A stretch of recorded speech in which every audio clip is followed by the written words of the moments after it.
and welcome to Conversation with Tony Mobley. On Conversation with Tony Mobley today, we're having a conversation with Mr. Schy Gleason. Thank you, Schy, for being here with me today. This is episode 59 of Conversation with Tony Mobley. Thanks to everyone for being a part of the journey.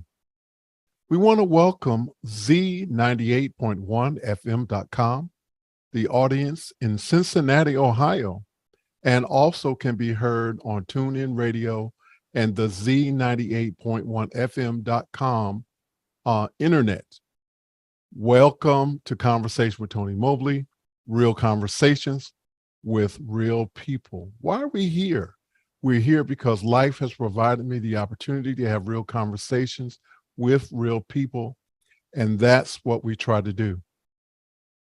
First, I want to thank CEO of Boink Software, Mr. Oliver Reidenbach, and the team behind Conversations with Tony Mobley for our great conversation last week. That was episode 58. And again, I want to say thanks to the team behind Conversation with Tony Mobley. And I just want to, this is a little break from protocol.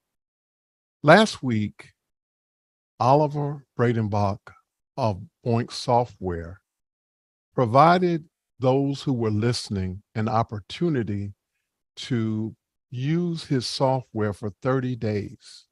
And so I wanted to share that link again. The reason why I want to share that link is because this is an opportunity for you, if you have a Mac computer, to have your own television station in your home. So it's a 30-day trial, which expires on August 15th. And that means you have 5 days left. So the link is https://boinks.com/survey/Tony Mobley/. I am not being sponsored by Boinks. I think that this is a great opportunity for anyone who wants to have an opportunity to have their own television station. And this is a way to do it. All you need is a recently Mac computer, and you are able to do that. So register on Conversation with Tony Mobley to participate in the Mukana Chat. What is the Mukana Chat? The Mukana Chat is an opportunity for you to ask questions. Those questions can be voted up and down to ensure that they get asked and answered during this conversation. We also have what we call the quick question form. Well, all you have to do is put your name in and also go to Conversation with Tony Mobley, and you can ask your question. Just can't guarantee that your question will be answered. So if you like this and past conversations, we ask that you like and subscribe, set the bell to all notifications to be reminded of upcoming conversations. And now we are going to go to Mr. Schy Gleason, and we're going to ask that very first question.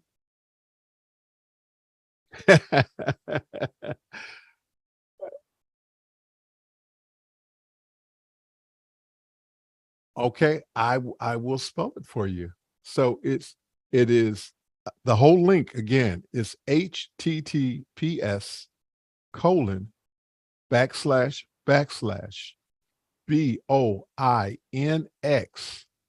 dot boinx.com/survey/Tony Mobley. Yeah, yeah. So Schy, they are not able to hear you. So what I'm going to do is I am going to ask the first question, and Scott, I want you to think about it as we try to figure out why they are not hearing you. Talking until they give you a thumbs up. How about that? I can count backwards from 10, 9, 8, 7, 6. Tony can hear me, so that means that's a good thing. I don't see a mute Yes. button on mine. I'm putting out a strong signal that I do traditionally on office hours over the same Okay. technology. Scott, we are good. All right. So I hope that's good. I had to turn down just a little bit. Let's see. So the very first question is, who is Schy Gleason? Who is Schy Gleason? You know, I heard that was going to be the question because you've done this, and I'm number 59. I should have held out for 60, but I got in on the 59th of asking that question in conversation, and again versus a show. So it took me back to the first time I got to go at YouTube Studios in Santa Monica, and the guy up there said, if you came here to learn the secret of YouTubing, well, you're going to be sorely disappointed because we don't have a secret. We have statistics. So oftentimes you ask the question of who is a person, and you'll get a lot of statistics. And consequently, I looked up some of the statistics of the Venn diagram that I'm a part of, and I'm thinking of my age and my gender. There's about, what is it, 200 and what is the current search of that? 231 million of that age and gender of that person. And then if my faith tradition, if I calculate that, there's 3.1 of those people. But those are, again, just statistics. Now, if I had dyslexics, I don't know, I'd probably get that number backwards. But the question of who is Schy Gleason, I think more recently, I've allowed myself to understand I'm a creative. And that has been really scary and exciting at the same time, because, is he an editor? Is he a grandfather? Is he a husband? All of those are statistical data. But the concept of how were you created? What were you created for? Why? I love your question that you asked why earlier. Why are we here? I love that you have that understanding about what we're doing is to have a conversation, because for me, of the who, what, when, where, the 5 W's, the why for me as a creative is the hardest part. But once you understand the why, the how is almost so easy. It's just details. Do I have the money to do that? Do I have the energy, the resources to make that happen? But why are we doing it? Because I think I've been a part of various disaster organizations, and I've seen and gone through a process of understanding sometimes we do things because we think we're supposed to, or we've accepted somebody else's idea, but we haven't asked what is the need. And so the why for me of fulfilling a need for the other person is where I'm really excited about using that creativity in a world that a lot of that creativity has been managed out of us. So simple word, a creative. Well, what I'm going to say is, I'm going to say a couple of things. First, I want to say thank you so much for your answer. And I want to say to my team, hey guys, I am not able to see any questions from the community. So if we can fix that, that would be great. I wanted to share something with you, and you may not be aware of it. I happened to come into office hours one evening, and you were talking about your experience in Haiti. Oh, right. Yeah. And one of the things that I gleaned from that conversation was that you have a big heart. And so what I want to say is that while, looking at your IMDb page, there is no doubt that you are a creator. There is no doubt to that fact. Wow. All of the things that you have done, all of the things that you have. In my darker moments, I'm going to give you a call and let you remind me of that. So thank you. We forget. I think it's important. We can talk about the whole video production thing and how we are able to connect and the power of office hours. And for those who are listening, particularly those who are on the radio, office hours is a community that came together by Alex Lindsay. And it was basically an opportunity for those people who are video production specialists or producers, creators, who had to figure out a way in order to do their jobs in the midst of the pandemic. And so this community was able to come together, and people from all over the world began to participate with one another. And in this experience, they were able to remove the barriers that somehow separate us from being able to interact with one another in a very positive way. We had to solve problems. We had to fix things that we had to do cutting edge kinds of things in order to be productive in the midst of the pandemic. And I'm only bringing it up because those people who may be listening and don't know what office hours is, I am really not doing it justice in the explanation that I'm trying to give right now. But in this experience, I had the opportunity to meet Schy, and we had a lot of positive interaction. But the reason early days to 2 years ago. Yes. 2 years ago. Wow. And okay, so the reason that I bring this up is because, as powerful as this is, office hours and the things that we have been able to do, I was knocked off my feet as you were talking about Haiti and your experience there, and the things in which you struggled with, and the importance of humanity to you. So I was just wondering if you could just talk a little bit about that. I'm a part of a organization here in the Seattle area that meets on Sunday morning. It has a faith tradition of a certain belief, and which I have been a part of my whole life, because being a Methodist preacher's kid, I was raised in that tradition, and consequently continue to understand deeper and stronger. But when the earthquake in Port-au-Prince happened, I observed that group of people in the northern part of Seattle. Their hearts wanted to reach out. They wanted to help. And consequently, there was a organization that was going to give physical aid and had the ability to do that down in Port-au-Prince after the earthquake. And I saw a lot of money from a small amount of people show up.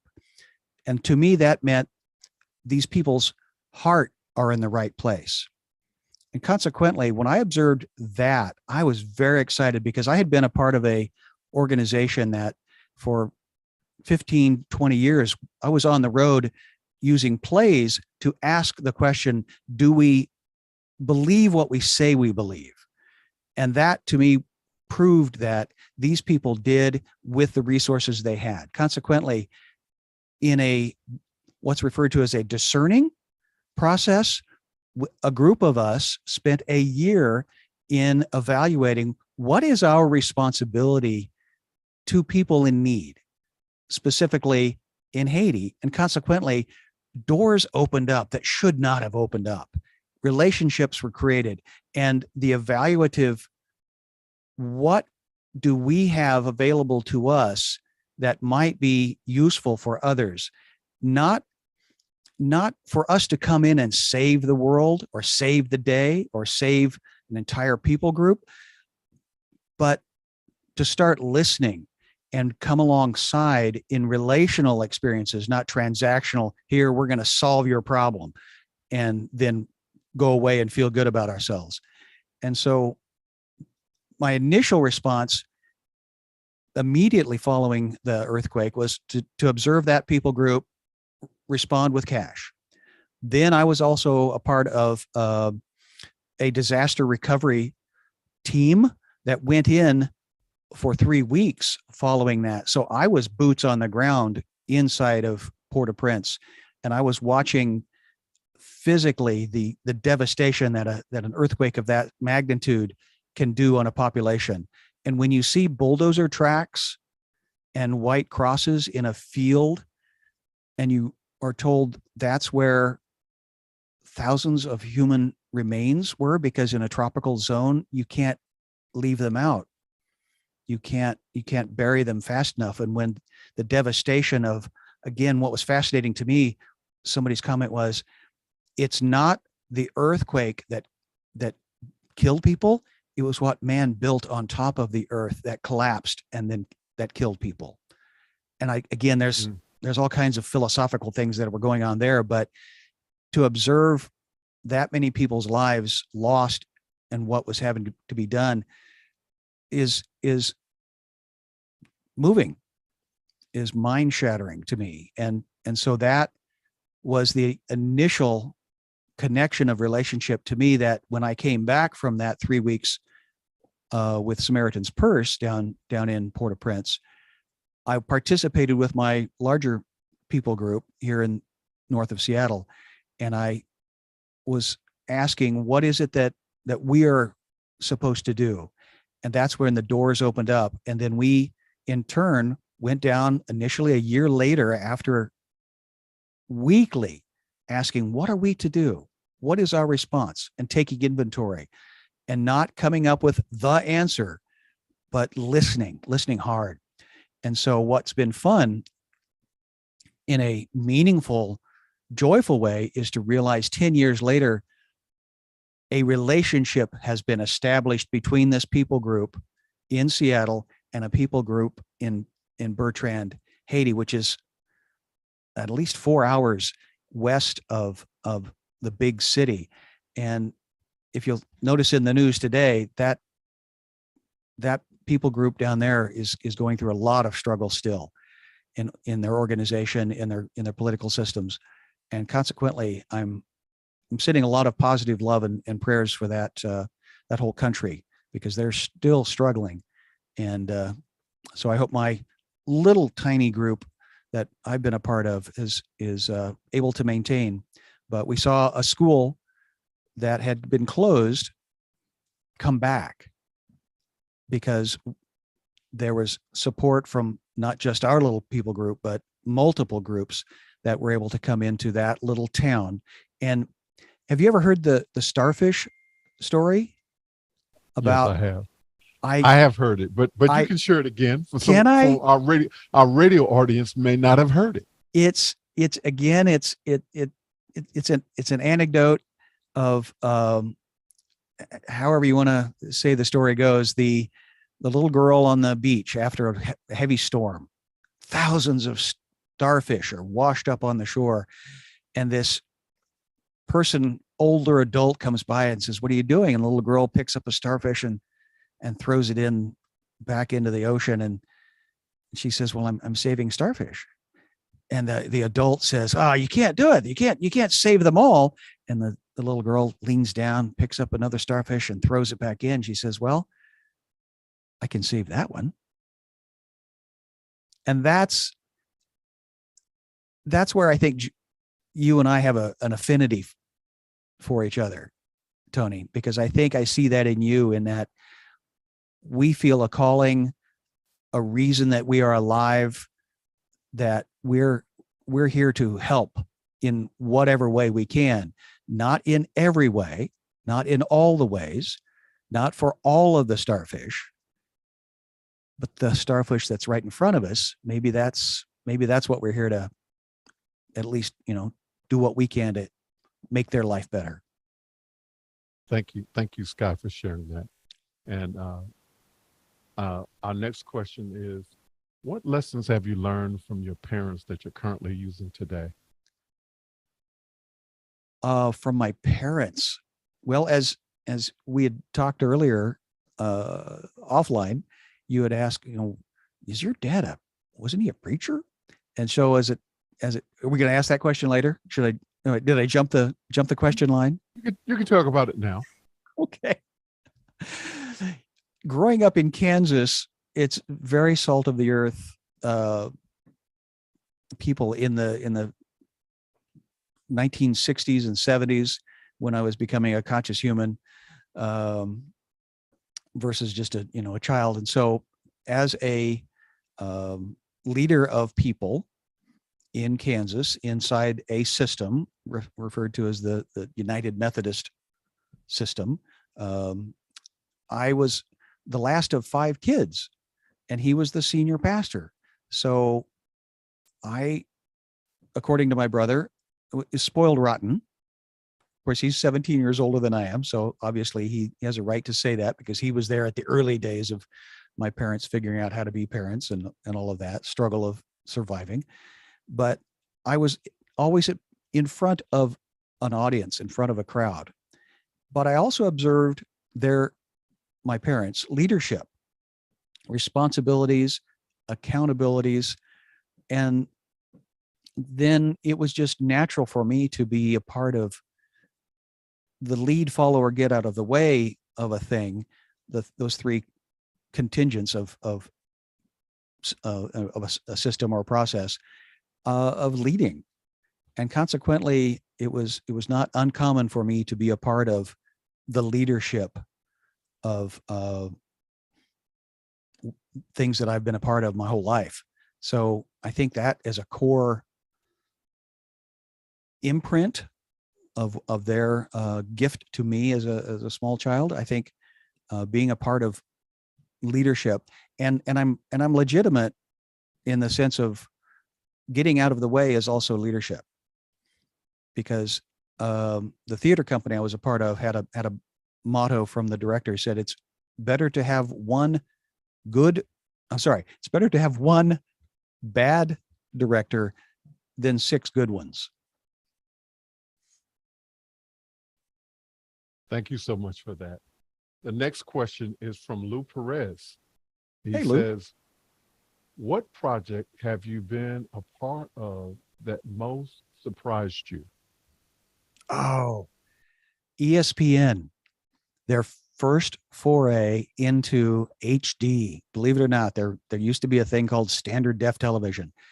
And I got to participate in the first of 6 of one of the sports history pieces of documentary films that they were creating on Mia Hamm.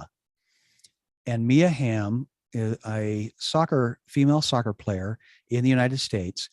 And what impressed me the most was not that we were doing HD, not that we were, filming and editing and archiving and bringing in archive footage into this new technology and creating an hour-long show. I mean, that's pretty exciting to be a part of something at that scale.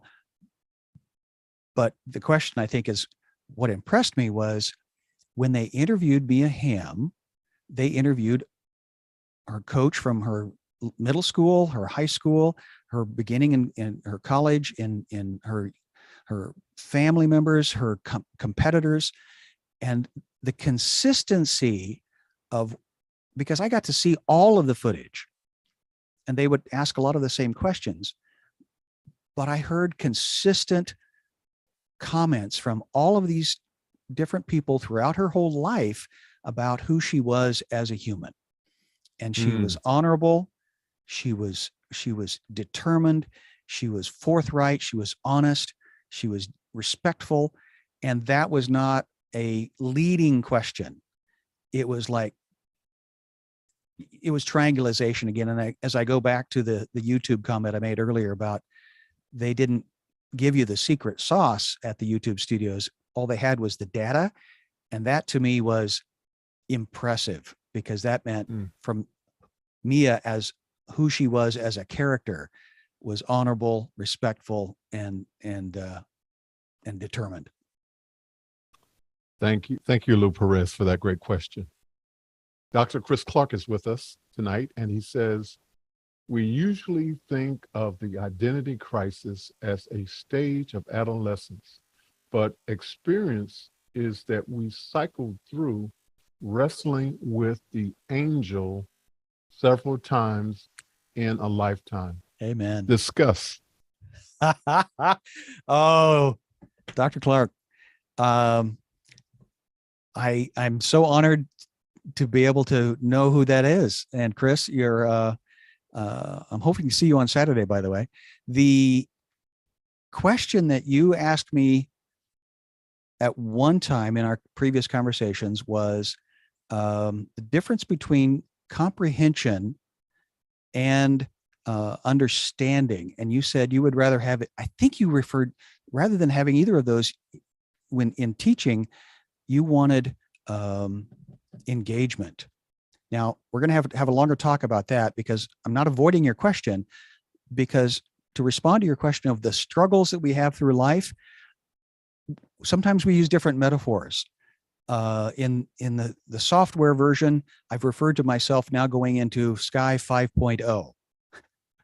In a book analogy, I think I'm more recently listening to C.S. Forrester's 20 episodes of the Hornblower, Captain Hornblower series. And I'm fascinated with the chapter by chapter of a human, because C.S. Forrester wrote about, Horatio Hornblower. And now I'm kind of analyzing that as a measurement of my life, and how I was in Kansas, how I was on the road with Covenant Players, how I was in Los Angeles, how I was in New York, how I was now in Seattle, and the different chapters. So I think I don't know if now is the time to bring this realization up, is living in the moment is what I'm seeking to do. And I know you've discussed liminal with Andrew before, but I'm desperately trying to live in this moment, because I know I will iterate from here on out. So for those who don't know who Horatio Hornblower is, can you quickly just give us a synopsis of who he is? He's a fictional character written by an author named C.S. Forrester, and he is it's based on the Napoleonic Wars and a young man at 17 that starts in the British Navy. And then through I think 20 books, you get to live his life from his perspective, his point of view, POV. And you're going through all of the struggles of a very disciplined lifestyle on board the British ship. And consequently, I was looking at the CNN headlines on my website, and I'm thinking, he was teaching me about history in these books. He's teaching me about geography. And what's fun is I just go to Google Maps and go, where is that in the world? Oh yeah, it's over here. And I learned more about the Baltic, Sea, and I learned about the different parts of the geography that a fictional narrative character living that life, again, through audiobooks, because reading's hard for me. So I have found these audiobooks very helpful. But more importantly, I'm going to do a side note real quick. Sorry, side note. Can I do a side note? Real quick. Okay. They also have the audiobooks. The person that's reading them does great character voices. So it's very animated. But then we also found that there's like 7 television shows, and we watched those. they're based on the books, but they're not nearly as exciting because you're reliant upon the director to tell you the story, versus what the book does is it has that inner monologue of the character's voice that you don't quite get in the TV show. So that was a structural difference in who is Horatio Hornblower, but also how do you ingest media content? Learning a ton. And so thank you for that. Sorry. That quick synopsis. Tried. I do want to honor Dr. Clark's question by saying the humanness in the description that you were giving about Mia Hamm, I think it's important. And I think it's a message to all of us that we want to push, and as he said, wrestle with the angel to try to figure out how we can be the best humans that we can be. And I can say that I know firsthand, just based on some of our conversations, that you do some wrestling. And so I just wanted to let you know that I appreciate you. And again, we need each other. We need each other, Tony. And you and I have wrestled with a variety of different things. And I'm gonna share a phrase that I learned from an amazing song, and it talked about, if you're going to have fear God, because he loves you. And I thought, well, I'm going to have fear. And then, oh yeah. And if I have that belief system that there is this entity, and that fact that he loves me is where I should place that energy of fear. Like, that's a good use of fear. If you're going to fear something, fear the thing that's going to know, that's already stated that loves you. Like, there you go. I agree. And I'm going to say amen to that. Yes, sir. The next question is from Josh Kaufman. Hey. Schy and Tony, hypothetically speaking, how might a brush with a medical scare refine your sense of purpose? So I think Josh has peeped both of our whole cards. So I'm going to let my guest go first, and then I'll go. Oh, well, you honor me. You and I talked about, it's not a brush with death, but a reality of our humanness in this, as our mutual friend, Mickey refers to us as big bags of water. And biologically, I guess, but he's also talking from an audio standpoint. Apparently audio signals don't go through human forms very well. Yes, I had a brain tumor that I did not cause. It was not a thing I could feel guilty about. And so all I was able to do was be grateful that there were doctors and medical systems in my economic structure where I lived in the world, and that could go in and try to figure out how to get rid of a 33 millimeter golf ball in the side of my head. It was a mass that continued to grow. It was benign, my new favorite word, B word. And the reason I'm most affected by my location and time and opportunity was, again, back to the Haiti experience, in that we had, as a team, went back several times. And one of them was where we got to know people in relationship, and we asked where the leader of the women's group was. And the pastor looked at us and said, well, she died. And we all looked at each other and go, coming from our perspective, where we live, our surroundings, imported into that culture, into that surrounding. And we said, what happened? What happened? What happened? And we, for some reason, thought we should be able to know. And the entire response from the entire community down there was, she died. And that's when it really struck me how spoiled, some would say blessed, but also how we are not, equitable in the healthcare opportunities that we have in different parts of the world. And so the other fact was, death is a part of life. So consequently, enjoy and appreciate every day and every moment.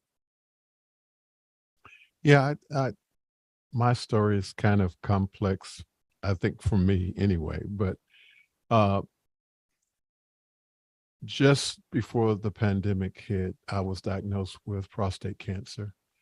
And ironically, I started getting treatment at a hospital where everybody was going to try to figure out how to get through COVID. And one of the funny things that happened was that there was a shortage of masks, but they required that you wear a mask when you come into the hospital for treatment. And so because people were coming into the hospital to be treated for COVID as well, it made for a really scary scenario. But one of the things that I would say is that if there is no cancer, there is no, if there's no cancer, there is no pandemic, there's probably no conversations with Tony Mobley.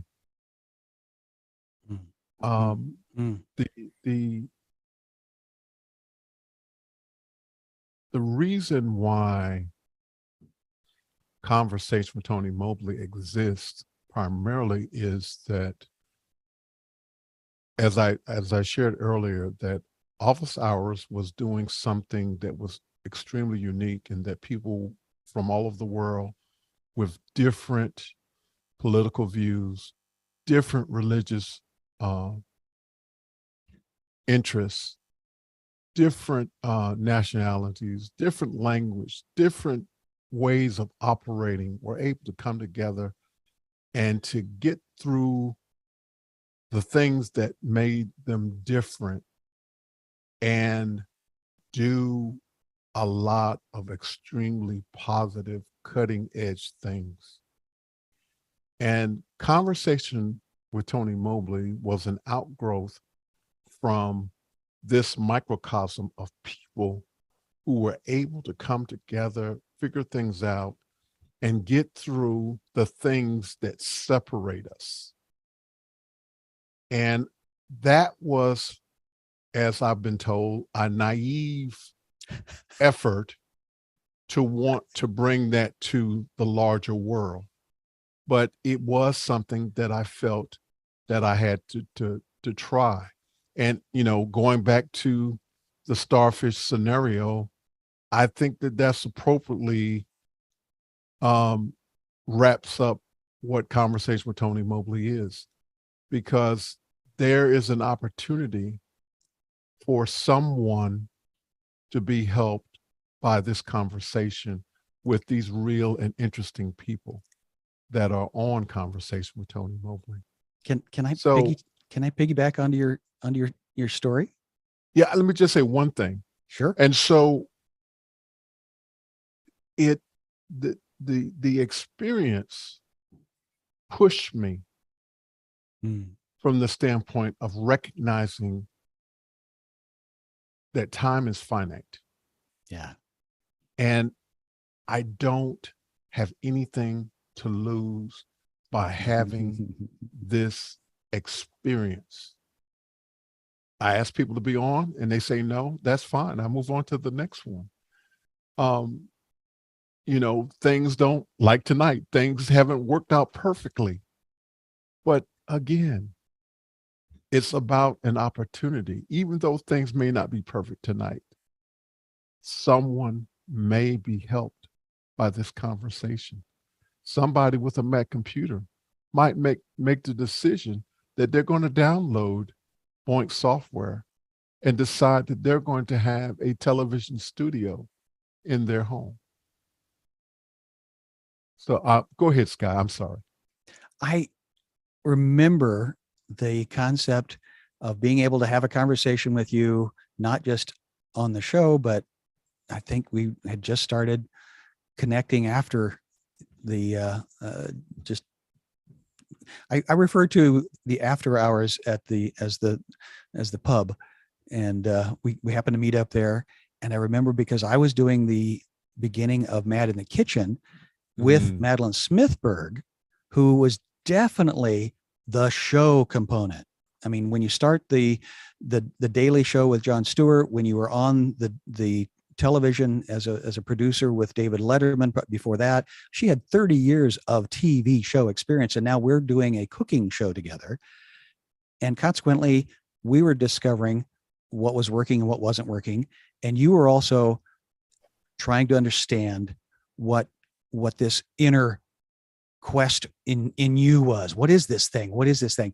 And I think that's when we were given permission to determine what things were and also what they were not. And that was when I realized, while we need to be energetic and, quote, entertaining, you were in quest of a dialogue, not a narrative.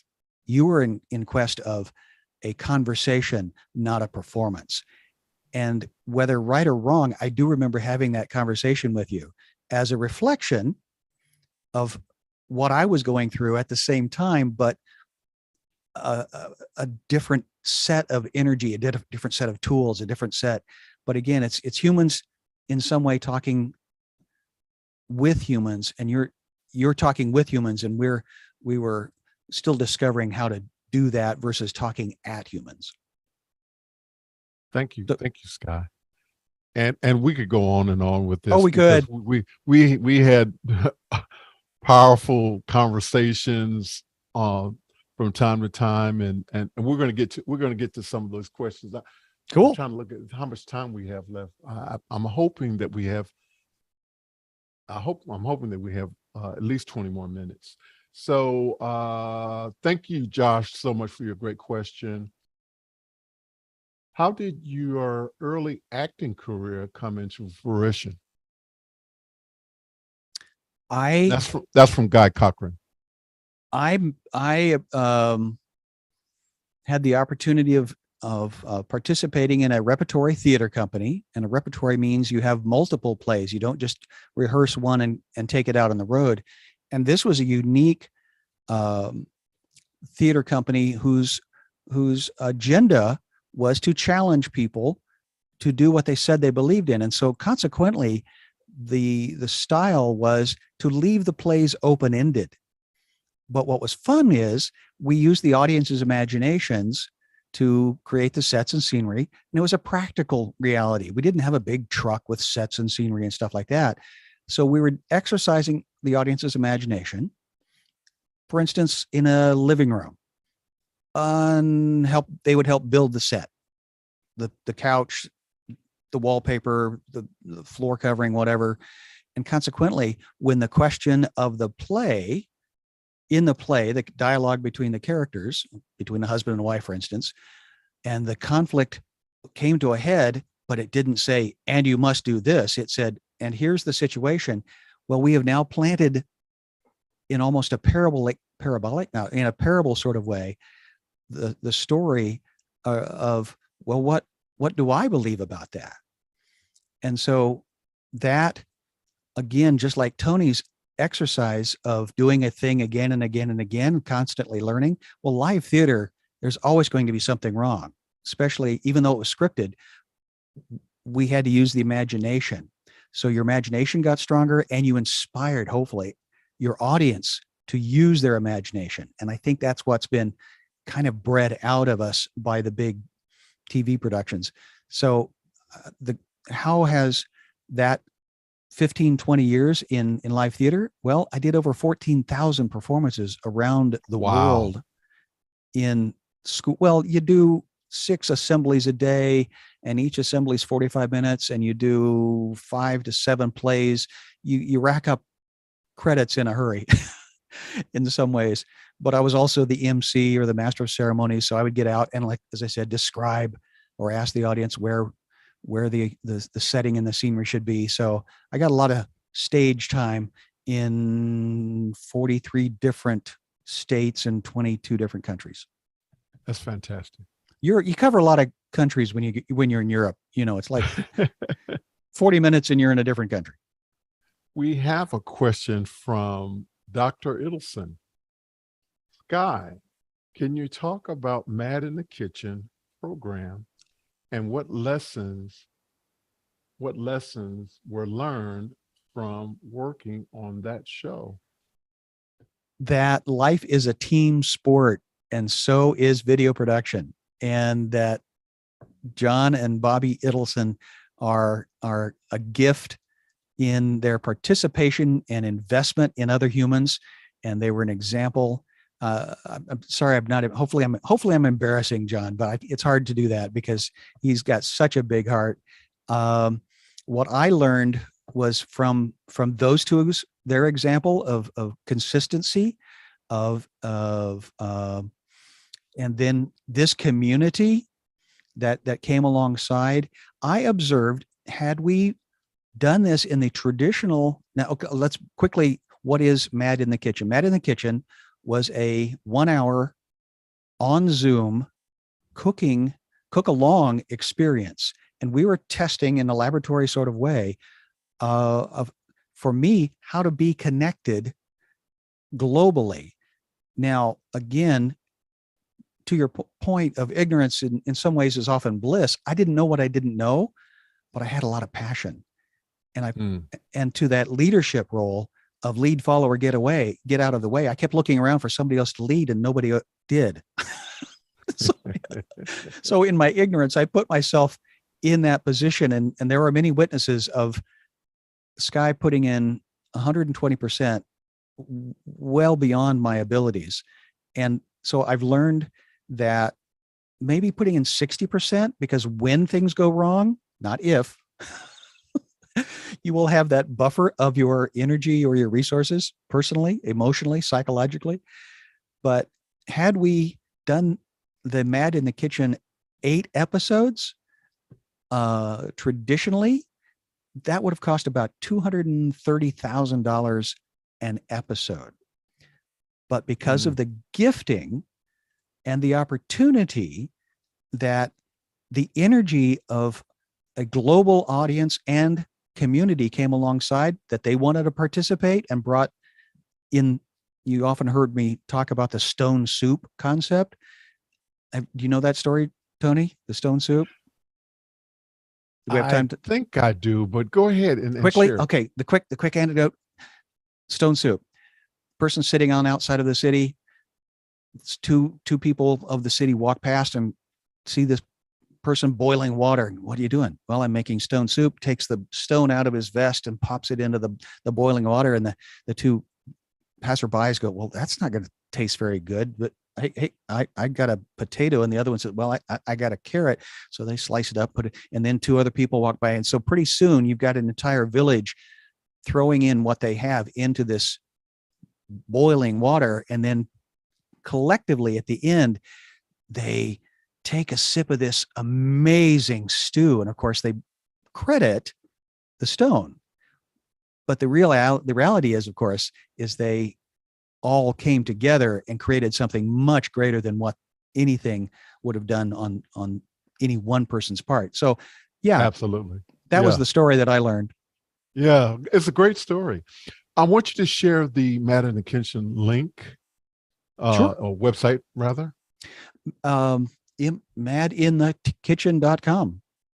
Madinthekitchen.com. All one word, and continue to ask for your healing and positive input, as Madeline is in recovery from breast cancer. She has made that known, so I'm not saying anything that the world is not aware of, but the positive hope and again, continuing processes of recovery from that is where Madeline's at. So we're kind of on hiatus as an organization, but Madeline is still a force of nature and a loving human that enjoys people and cooking, kind of in that order.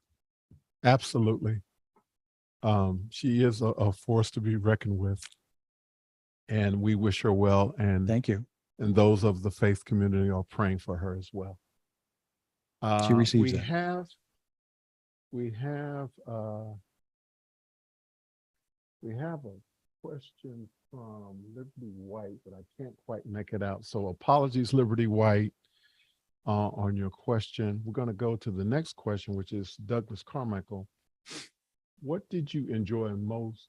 What did you enjoy last about working on OH Space? Oh, that project. Sure. Well, OH Space, again, is another community project that is all volunteer. And while I've made a living in media production, I'm continuing to learn from others by taking risks and opportunity. I, again, put myself in a leadership position of helping tell a live story. And that's where coming along with other leadership experience people. And that's where, again, Noah Sargent, I credit he and Josh in, again, discovering what a thing is not, and then what a thing could be. And this is where Chris Finwick, again, a mutual acquaintance of ours, came along and said, well, I think it needs to be this, and we're going to get it done because the theorizing was taking too long. And it could have gone a lot of different directions. But what I learned was you kind of want to make a decision and say, let's go in this direction, just like Tony's doing here. It could have been a lot of different things. But at some point, Tony said, well, it's got my name on the show. I guess I have to make a choice. And he's done that. and you've been gifted by other people's creativity and energy and technology, and you are a recipient of that, but you are still the driving energy and force behind that. So that's one of the things. And I've met Douglas online many times. So making new acquaintances and new friends around the world. That's crazy, Tony. Remember what it used to take to, even make a phone call. Here we are.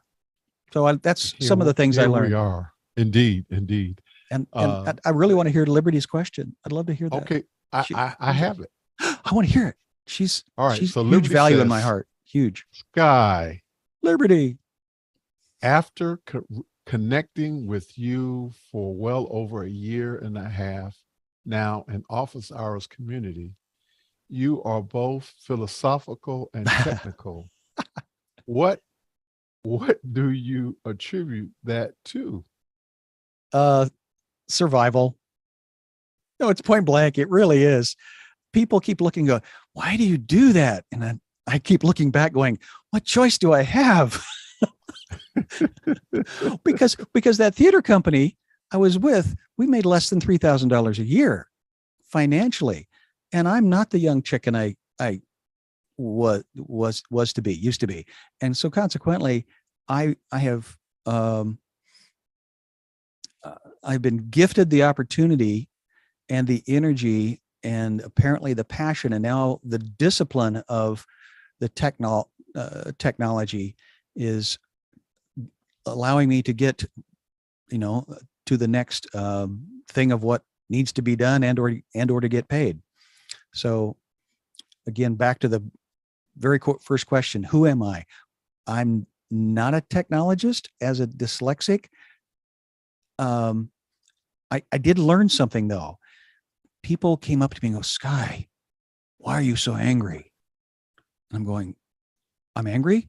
And then I was accepting what they were projecting on me. And then I realized I was concentrating and I had a face on that makes me a great actor. By the way, Tony, what makes me a great actor, whatever's in my head, comes right out my eyes, makes me a great on stage, horrible for poker.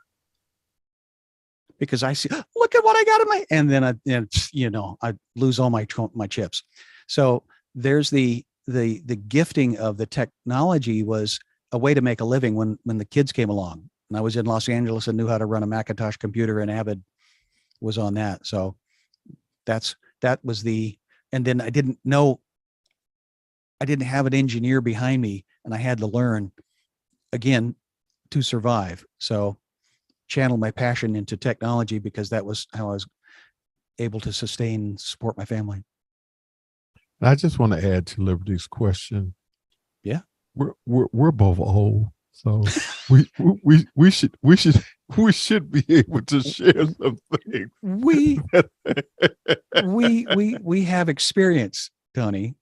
The parts wear out just like a car, but we have our energy is refocusing what energy we have.